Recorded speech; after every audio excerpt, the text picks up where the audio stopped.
हर हर महादेव। देवों के देव महादेव जी के चरण में प्रणाम करती हूँ, मेरा प्रणाम स्वीकार हो। माता गौरव पार्वती के चरण में प्रणाम करती हूँ, मेरा प्रणाम स्वीकार हो।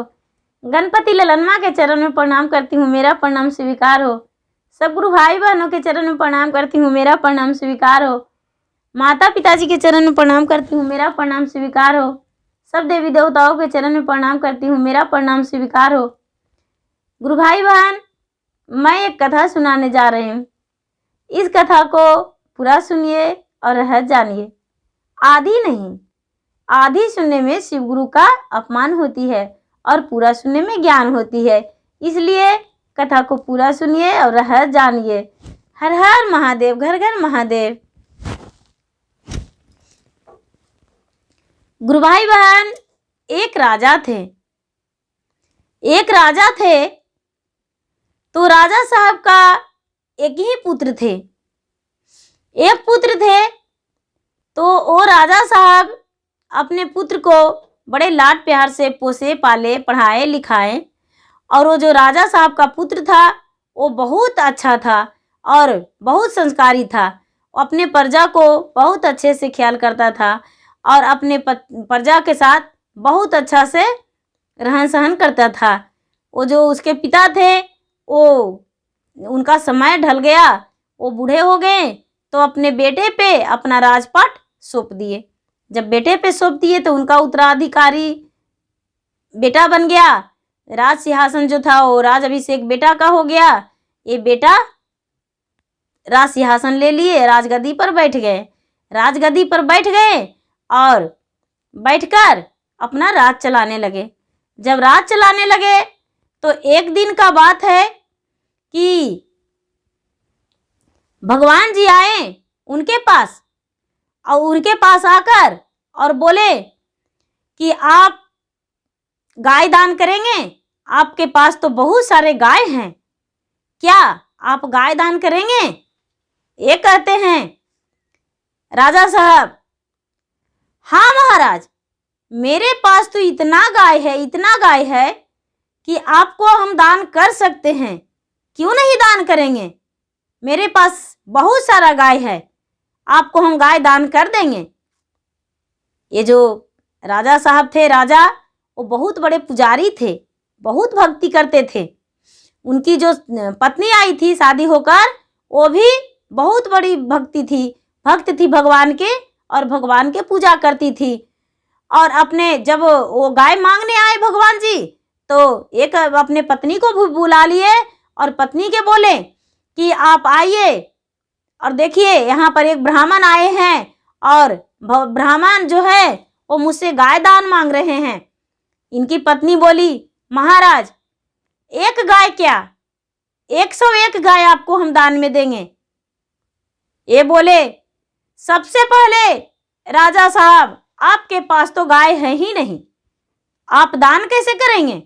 ये बोले कि आप मेरे गाय गौशाले में चलिए और देखिए मेरे पास कितना गाय है, जो सबसे अच्छा गाय होगा वो गाय आप ले लीजिएगा।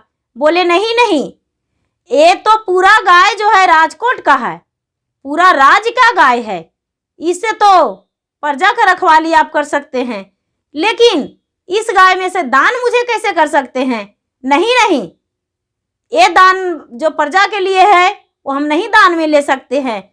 आप अपने खुद के कमाई के गाय मुझे दान कीजिए और जो भी धन दीजिएगा वो खुद के कमाई के दीजिएगा, तभी हम लेंगे। बोले कि ठीक है, हम अपने से कमाकर और आपको देंगे। उनकी पत्नी बोली कि ठीक है महाराज, हम 1 पैसा भी घर से लेकर नहीं जाएंगे और 1 पैसा भी लेकर नहीं जाएंगे और आपको दोनों पति पत्नी मिलकर और सब कुछ दान करेंगे, अन्न भी दान करेंगे, वस्त्र भी दान करेंगे और गाय भी दान करेंगे। बोले ठीक है। भगवान जो ब्राह्मण के रूप में थे वो भगवान आशीर्वाद देकर राजा को चले गए राजमहल से। अब पति पत्नी दोनों सोचने लगे कि देश चोरी परदेश भीख बराबर है, हम अपना राजा रूपी में तो नहीं काम कर सकते हैं, क्या करें? अब इस राज में यदि काम करेंगे तो सारा लोग बोलेंगे कि राजा साहब को क्या कमी पड़ा जो राजा और रानी दोनों मजदूरी करने गए हैं। क्या करें? रानी बोली, राजा साहब आप ऐसा कीजिए, ये जो राजकोट है आपके ऊपर, राजा का कपड़ा है वो उतार दीजिए, राजा का जो आभूषण है वो उतार दीजिए, और मेरे पास जो राज रानी का कपड़ा है वो हम उतार देते हैं, और एक साधारण कपड़ा पहन लेंगे, और आप भी एक साधारण कपड़ा पहन लीजिए, और हम लोग रात में पीछे वाली रास्ते से निकल जाएंगे, जिसमें कोई भी घर का परिवार और घर का नौकर चाकर दरवान जितने हैं वो कोई नहीं जान पाएंगे कि राजा रानी कहाँ गए हैं। पीछे वाले रास्ते से निकल जाएंगे। राजा रानी दोनों वैसा ही किए, जो राज सिंहासन था वो उतार दिए, और राज रानी का जो कपड़ा था वो राज रानी का कपड़ा उतार दिए रानी, और दोनों अपना घर से एक साधारण कपड़ा पहन के और निकल गए। चलते चलते दोनों पैदल चलने लगे। 1 रुपया भी घर से, 1 पैसा भी घर से नहीं लिए, खाली हाथ दोनों निकल दिए बिना भोजन के। चलते बहुत दूर चले गए, बहुत दूर, पूरा रात चलते रहे। आधी रात में निकले, आधी रात चलते रहे, दिन भर चलते रहे।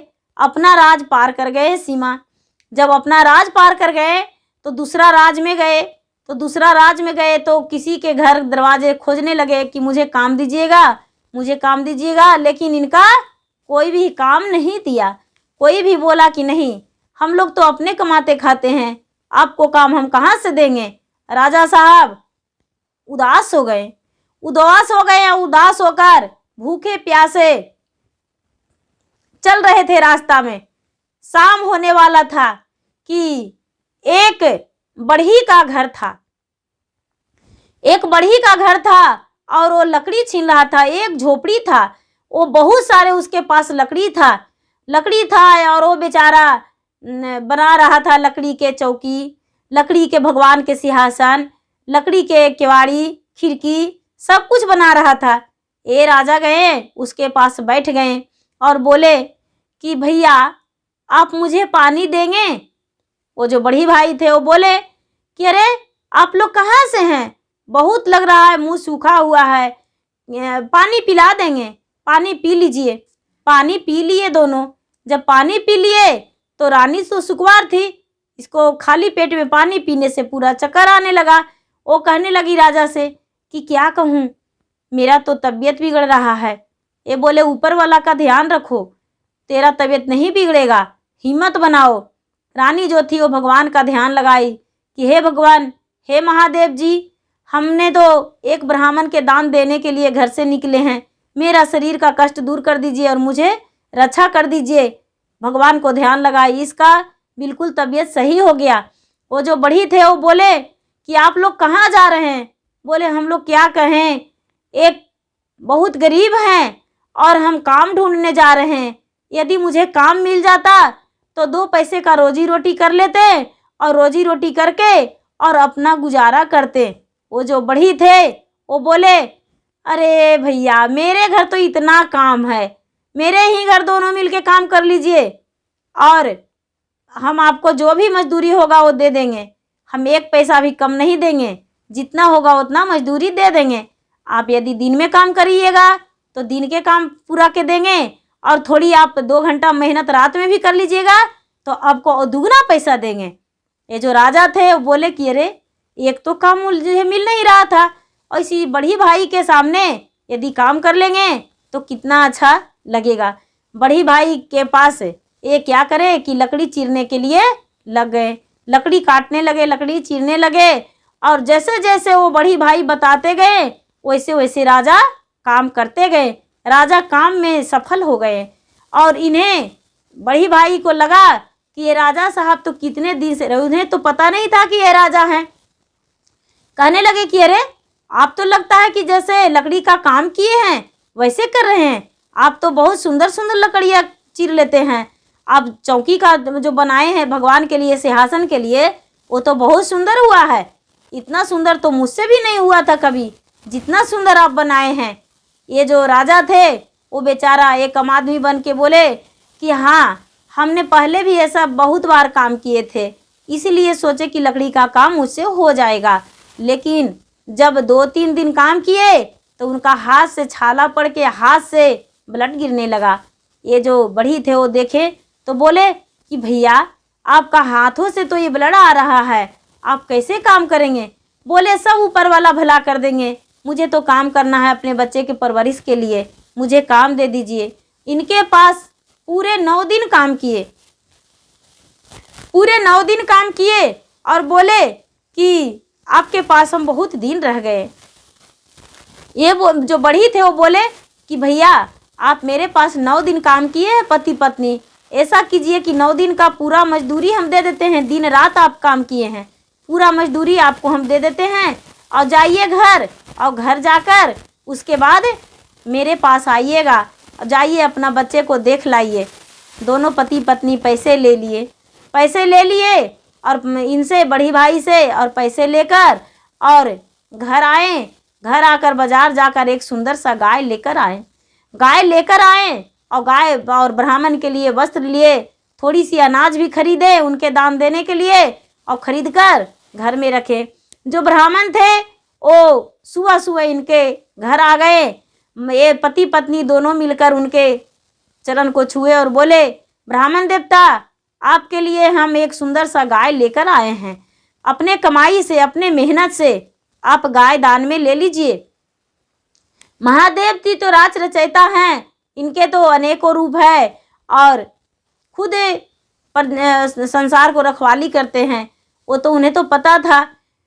वो गाय स्वीकार लिख लिए, महादेव गाय स्वीकार लिए, अपने शिष्य से गाय ले लिए और उन्हें ब्राह्मण के रूप में जो दान दिए वो दान भी ले लिए और आशीर्वाद दिए कि राजा तुम फिर से राज वस्त्र पहन लो, और तूने तो भगवान को दान देने के लिए तन मन धन सब कुछ लगा दिया, तुम्हारा ये कहीं नहीं जाएगा, तुम्हारा संसार पूरा सुखी रहेगा, कोई दिक्कत नहीं होगा, भरा पूरा परिवार रहेगा।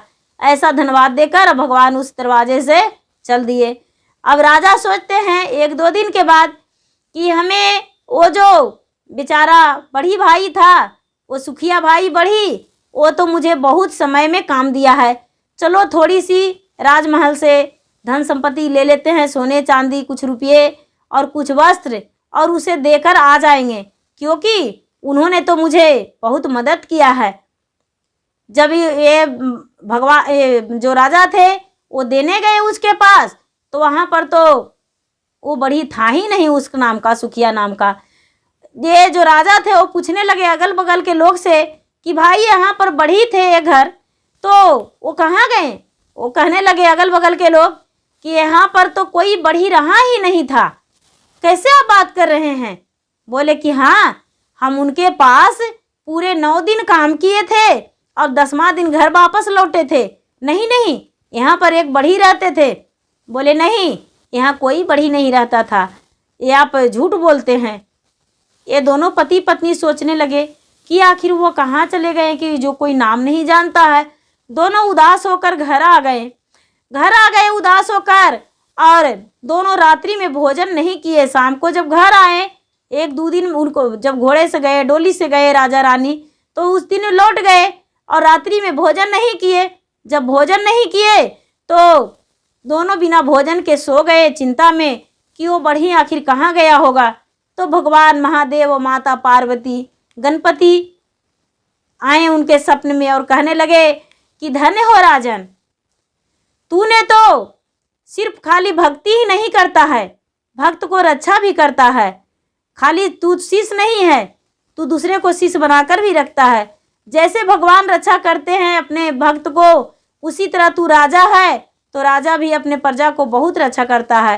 तेरा पूजा पाठ से हम खुश हैं, और वो जो बढ़ी था वो कोई बढ़ी नहीं था।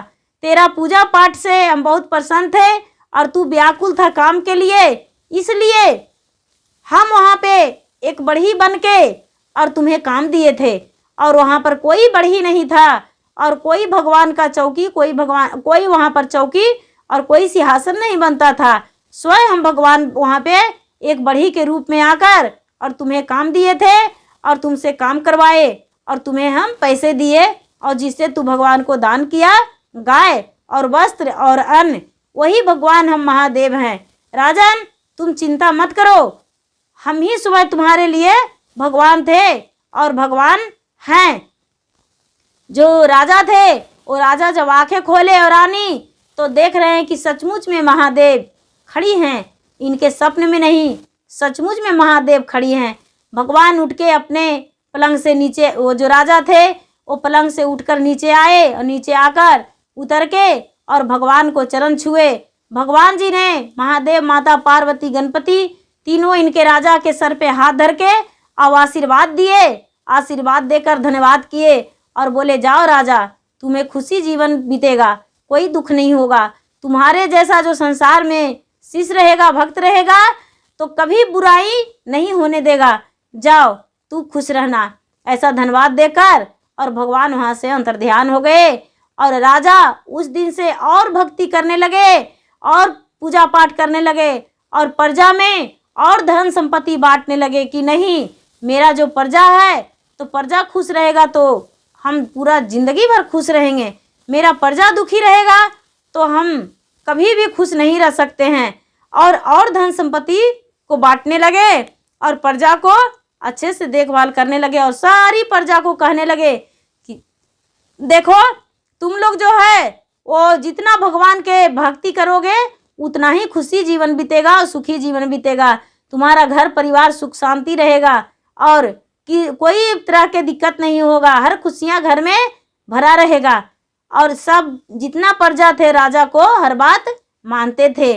गुरु भाई बहना, भगवान को पूजा करने से लोग दुखी नहीं होते हैं। लोग को कोई है, बहुत हैं जिन्हें लगता है कि संसार में भगवान नहीं है, पृथ्वी पे भगवान नहीं है, लेकिन नहीं, भगवान है। जब भगवान नहीं तो ये सृष्टि का रचयिता कैसे? भगवान है और यही सी संसार में भगवान है। भगवान कहीं दिखाई नहीं देते हैं, लेकिन भगवान अच्छाई जरूर करते हैं। गुरु भाई बहना, मेरा वीडियो अच्छा लगे तो इसे लाइक कीजिए, शेयर कीजिए, सब्सक्राइब कीजिए। धन्यवाद। हर हर महादेव, घर घर महादेव।